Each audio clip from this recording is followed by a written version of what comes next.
Mesdames et messieurs, bienvenue à cette revue de presse. Il n'est un secret pour personne que la situation sécuritaire dans l'est de la RDC ne va pas sans poser problème. Et la guerre qui y sévit est une guerre des armes. Cependant, cette guerre est transposée sur un terrain médiatique. Ainsi, la précipitation constatée dans la presse à propos de la prise de la ville de Goma en est une illustration la plus parfaite s'il faut qu'on s'en tienne au journal Le Palmarès. À en croire les confrères, les insurgés sont en train de conquérir des localités fictivement.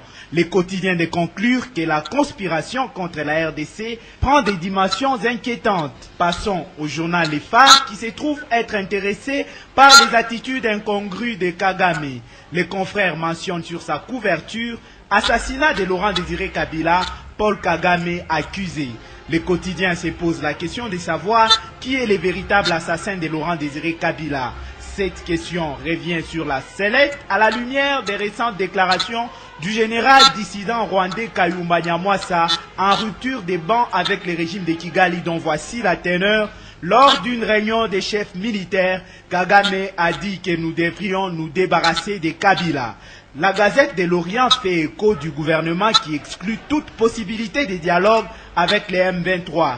L'article se fonde sur les rapports des experts des Nations Unies et de certaines ONG internationales incriminant les mouvements du M23 et son parrain les Rwandais dans la situation d'insécurité actuelle dans la province du Nord Kivu. Sur ces entrefaites, l'objectif témoigne pour sa part que pour son toupet démesuré, les maîtres coupent les vivres au Rwanda.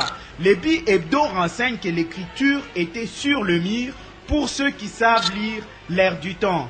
Compter, peser et diviser les temps de l'arme du crocodile pour compenser l'impuissance, l'inaction ou l'échec des grandes puissances face au génocide rwandais.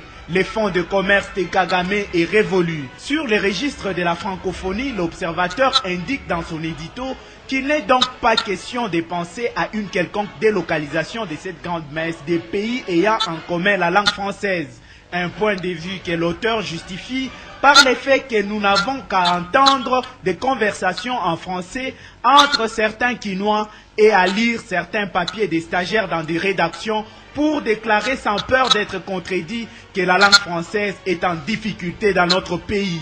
Une information sportive pour clore cette ronde des journaux, la prospérité nous apprend que Mazembe joue sa dernière chance ce samedi devant Zamalek.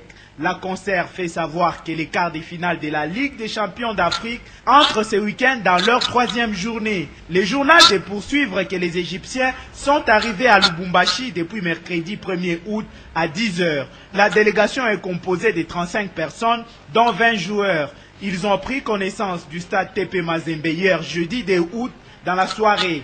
Ils arrivent à Lubumbashi sans leur entraîneur titulaire, Hassan Chiata, champion d'Afrique avec les Pharaons en 2006, 2008 et 2010. L'Égyptien a démissionné de son poste après 2 sorties manquées. C'est l'entraîneur adjoint Ibrahim Youssef qui conduit l'équipe. Merci d'avoir suivi cette revue de presse et bonne suite de nos programmes.